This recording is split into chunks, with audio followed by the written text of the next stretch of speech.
Super Mario sa gilid, pero this time around ang nabigyan si Ogwen. Nandito na ang mga tropang F-Cap to the rescue.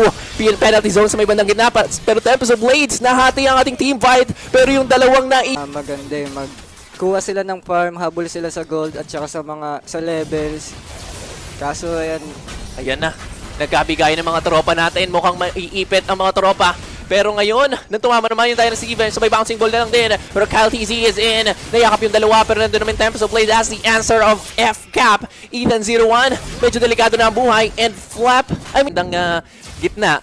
Tingnan natin kung paano dedepensa. Kompleto yung mga utilities dito ng IC Esports, pero teka lang, may conceal play na nga doon na naganap, pero Winter Crown lang naman ang isasagot agad-agad dito.